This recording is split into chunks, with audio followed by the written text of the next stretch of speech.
J'ai la certitude que vous êtes de brillants élèves et étudiants. J'avais prévu de faire ce discours. Mais dès que je vous ai vu, j'ai changé d'avis. Je vous aime tellement. Je vous adore et vous apprécie que je préfère le plier, le mettre dans ma poche et vous donner des conseils à ma qualité de grand frère. Vous rêvez, je le sais, de devenir de grands managers. C'est la raison pour laquelle vous avez fait le déplacement pour assister à cette fête de l'excellence, de l'élégance et de l'éloquence. Cette fête est l'occasion pour ceux qui le veulent de prendre la parole. Je prends la parole pour vous parler d'une compétence fondamentale que doit avoir tout manager. Un manager doit avoir une vision et fédérer ses équipes. Un manager doit savoir se fixer des objectifs. On dit le plus souvent que si vous ne savez pas où aller, tous les chemins mènent nulle part. Un manager doit avoir l'ouverture d'esprit. Un manager doit accompagner et motiver ses équipes. Un manager doit récompenser les efforts d'innovation.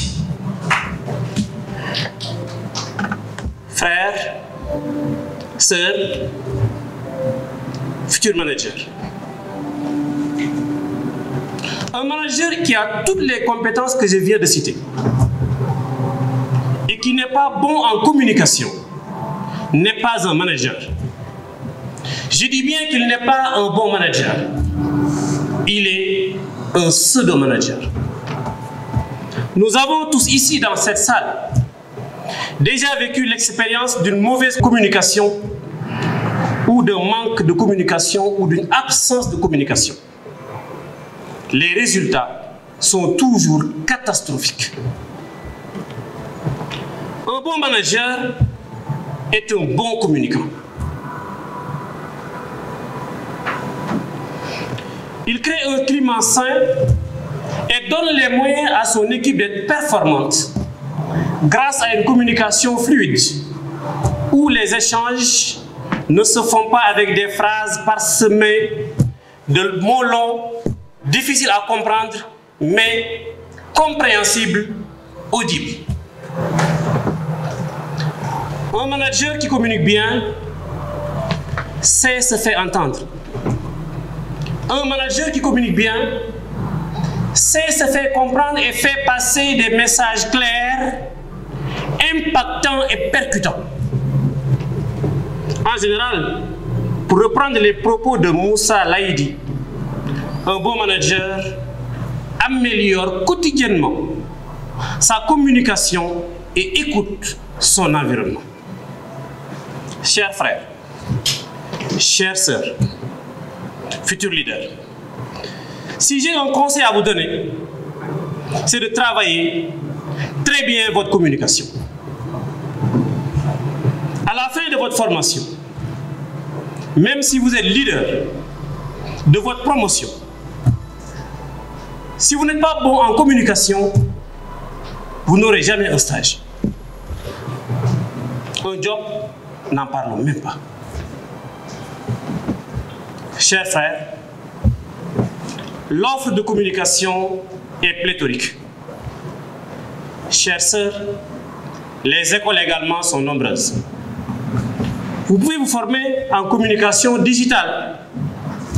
N'est-ce pas, Ryan? C'est la tendance. Vous pouvez vous former en communication visuelle, communication écrite, communication événementielle, JRI, journaliste reporter d'image. Je vous recommande, comme nous l'avons fait, nous, la 59e promotion, de vous former en communication orale, si vous voulez, en art oratoire. Je vous recommande cette formation pour 3 raisons. Première raison, l'aptitude à bien parler en public est la compétence la plus importante que puisse avoir un leader en politique et dans le monde des affaires. Deuxième raison, quoi faire? Parler, c'est se valoriser. La troisième raison est là. La parole gouverne le monde. Je vous remercie.